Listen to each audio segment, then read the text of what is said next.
120 GB का ये मेरा डिस्क है। इस पे कुछ सारे पार्टीशन बने हुए हैं, जैसे कि ये मेरा EFI का पार्टीशन एक बना हुआ है, ये मेरा माइक्रोसॉफ्ट का एक रिजर्व पार्टीशन है, ये एक मेरा माइक्रोसॉफ्ट का अपना कुछ बेसिक डाटा का पार्टीशन है, और फिर ये मेरे पास उसका एक हिडन एक और पार्टीशन है, ठीक है, रिकवरी पार्टीशन है ये।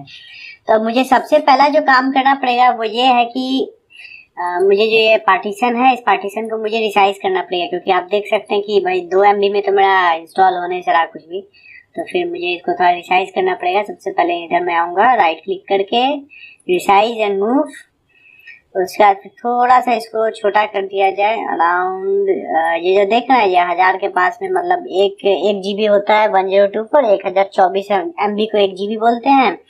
तो इसी हिसाब से हम लोग कुछ छोटा मोटा करके 50 तक दे देते हैं, क्योंकि मेरे पास तो बस 120 GB है ना, तो फिर मैं उसी हिसाब से 50 के आसपास कुछ दे दूंगा, ठीक है। अब मेरे पास इतना सारा अनअलोकेटेड, यानी कि मेरे पास इतना सारा खाली जगह बच गया। अब ये NTFS वाला ये जो दिख रहा है, इसको मतलब कुछ खास जरूरी नहीं है, लेकिन मतलब मैं इसको ऐसे मूव कर दूंगा पकड़ के, ठीक है। ये मेरे पास वार्निंग दिया कि this partition might cause your operating system to fail to boot, लेकिन वो रिकवरी वाला है तो उससे कुछ ज्यादा कुछ फर्क नहीं पड़ने वाला है। हो गया।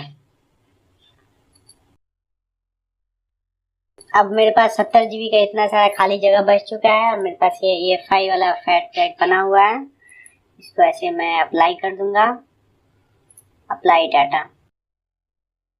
ये मेरे पास रिसाइज हो रहा है, ये रिसाइज हो चुका है।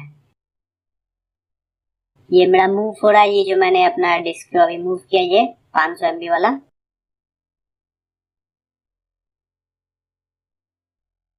और ये मेरा हो गया। अब मैं इसे क्लोज कर दूंगा यहाँ से, और फिर एक बार मैं चेक कर लूंगा कि सब ठीक है। हाँ, मेरा 70 GB यहाँ पे खाली है। अब एक और बात मैं बता दूं, अगर आपको विंडोज नहीं चाहिए तो फिर आप एक एक करके ये EFI वाले को छोड़ देना है, क्योंकि EFI ही मेरा UEFI का बूट मोड का सपोर्ट देता है, ठीक है। तो EFI वाले को हम लोग छोड़ के बाकी सब हम लोग डिलीट कर सकते हैं, ठीक है। अगर मुझे विंडोज नहीं चाहिए, मैं चाहता हूँ कि बस मैं सीधे सीधे कर लूँ, तो फिर ऐसे। और फिर कोई अगर आपका डाटा का पार्टीशन है, जैसे कि और लोग का कुछ 2-3 पार्टीशन होता है, C drive, D drive, E drive, जिसमें अलग अलग वो लोग अपना सामान रखते हैं, मूवीज रखते हैं, गेम्स रखते हैं, तो वो लोग भी अपना कर सकते हैं कि वो विंडोज वाले पार्टीशन को छोटा करने के बजाय कोई दूसरा पार्टीशन अपना रिसाइज कर लिए, और रिसाइज करने के बाद मतलब एक अनअलोकेटेड हमको जगह बना लेना है, और फिर बनाने के बाद तो हम लोग आगे प्रोसीड कर पाएंगे।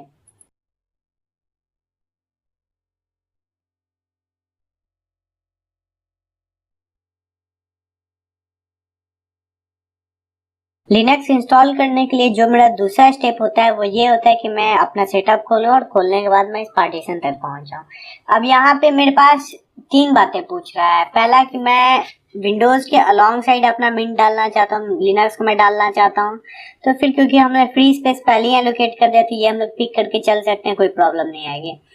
दूसरा होता है कि भाई इरेज करके मैं अपना लिनक्स में इंस्टॉल करूं। अब जिसके पास नया कंप्यूटर है, या फिर जिसको अपने डाटा से प्रेम नहीं है, तो वो साफ करे करके डाल सकता है। और तीसरा अपने पास ऑप्शन आता है समथिंग एल्स, मैं कुछ और कर लूं।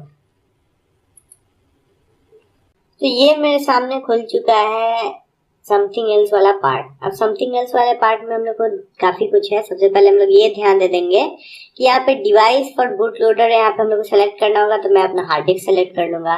फिर मेरा यहाँ पे पार्टीशन टेबल ऊपर में दिया हुआ है, पार्टीशन टेबल में काफी सारे पार्टीशन है। अब ये मेरे को यहाँ ध्यान देना है कि यहाँ पे मेरा EFI पार्टीशन पहले से बना हुआ है। अब EFI पार्टीशन मेरा तभी जरूरी है जब मेरे पास GPT का पार्टीशन टेबल हो। अगर GPT का पार्टीशन टेबल नहीं है तो मुझे EFI पार्टीशन रखने की जरूरत नहीं है। अब मैं ये कैसे पता करूं कि मेरा GPT का पार्टीशन टेबल है या फिर MBR का पार्टीशन टेबल है, तो उसके लिए मैं यहाँ से अपना टर्मिनल खोलूंगा, टर्मिनल में मैं रन करूंगा।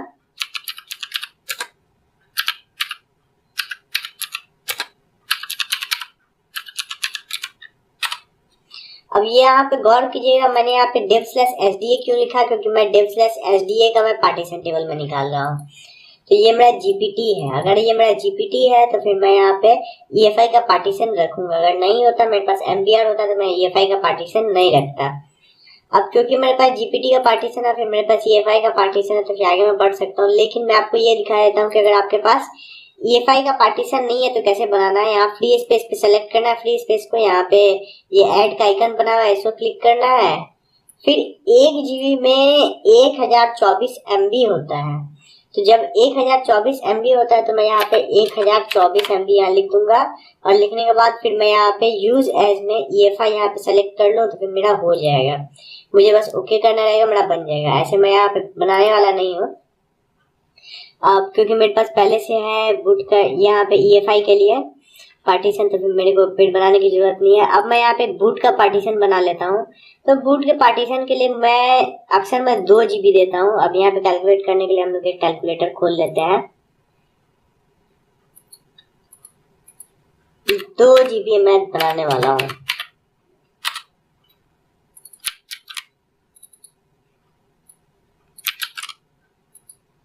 यहाँ पे मैं यूज एज मैं ext4 ही रखूंगा। ext4 एक फाइल सिस्टम है, जैसे FAT32 होता है या फिर आपका NTFS होता है।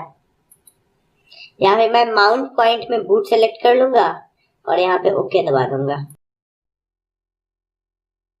इसके बाद अब हम लोग को एक रूट का पार्टीशन बनाना है। रूट क्या होता है मैं ये बता देता हूँ आपको। जैसे कि ये मेरा फाइल मैनेजर है, ये मेरे डॉक्यूमेंट वगैरह मेरा अपना होम फोल्डर है, ठीक है। तो फिर यहाँ पे अगर मैं अपना लोकेशन देखूं तो फिर ये जो मेरा लोकेशन /home/mint करके आ रहा है, तो इसमें जो एकदम फर्स्ट जो इनिशियल फोल्डर है, मतलब एकदम शुरुआत का जो फोल्डर है स्लैश, इसको हम लोग कहते हैं रूट। रूट मतलब होता है ना, हिंदी में हम लोग रूट का मतलब जड़ समझते हैं, तो ये जड़ एकदम मतलब यही कोर है, यहीं से शुरू हो रहा है मेरा अपना पूरा फाइल सिस्टम जो है मेरा यहीं स्लैश से शुरू हो रहा है। तो फिर इसके लिए मुझे एक बनाना पड़ेगा हार्ड डिस्क पे, अब मुझे पार्टीशन बनाना पड़ेगा। तो मैं इसके लिए, क्योंकि मेरे पास 120 ही GB है स्पेस, तो फिर मैं काम करूंगा कि मैं इसके लिए 40 GB मैं एलोकेट कर लेता हूँ।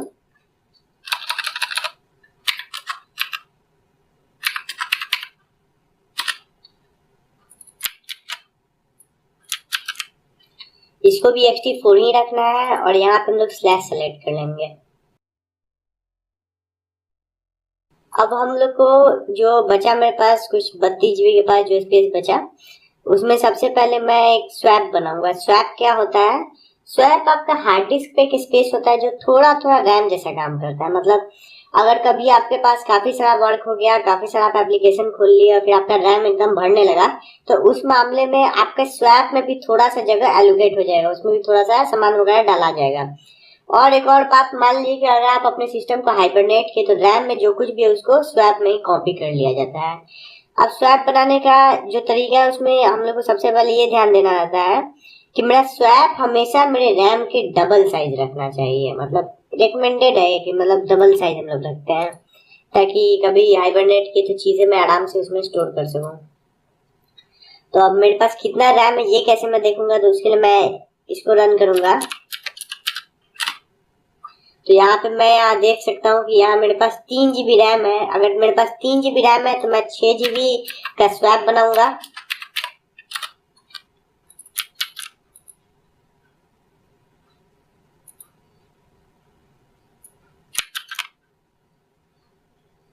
यहाँ पे मैं यूज एज में स्वैप एरिया लिख दूंगा। यहाँ स्वैप एरिया में सेलेक्ट किया और ओके। अब स्वैप के बाद मैं अपने होम का मैं पार्टीशन में बना लेता हूँ। तो मेरा जो होम का पार्टीशन जो रहेगा, मतलब मैं बता देता हूँ होम क्या होता है। तो ये जो मेरा मिंट है ना, तो मिंट का ये मेरा एक होम नाम का फोल्डर बनता है रूट के अंदर में, ठीक है। तो ये रूट का जो फोल्डर है इसके अंदर मेरा होम का जो फोल्डर है, इसमें यूजर का अपना फोल्डर सब रहता है, जैसे डॉक्यूमेंट हो गया, पिक्चर्स हो गया, डाउनलोड्स हो गए, ठीक है। फिर मान लीजिए कि कभी भविष्य में आपका सिस्टम क्रैश कर जाता है या फिर किसी भी कारण से अपडेट वगैरह में टूट जाता है, फिर आपको फिर से अपना सिस्टम इंस्टॉल करना पड़ता है, तो उस मामले में आपका जो पर्सनल जो फाइल्स वगैरह वो सब डिलीट ना हो, इसलिए हम लोग होम का पार्टीशन अलग से बनाते हैं। मतलब ये एक रिकमेंडेशन है कि आप अलग से भी आप भी बनाइए, नहीं तो अगर स्पेस नहीं हो तो फिर रूट में भी डाल सकते हैं। अब मैं आपको एक बात और बता देता हूँ कि ये जो मेरा रूट में जो फोल्डर्स जो दिख रहे हैं, इसमें से कुछ और फोल्डर्स को भी अगर आप चाहें तो बना सकते हैं अपना अलग से पार्टीशन, अगर आपके पास जगह बचे तो। जैसे यूजर का भी कुछ लोग बनाते हैं अपना अलग से पार्टीशन, या फिर कुछ लोग अपना सर्वर का SRV का भी बना लेते हैं अलग से पार्टीशन। तो आप अपना चाहे तो बना सकते हैं। यहाँ पे ओपीटी होता है, ओपीटी का भी हम लोग अलग से पार्टीशन बना सकते हैं चाहे तो।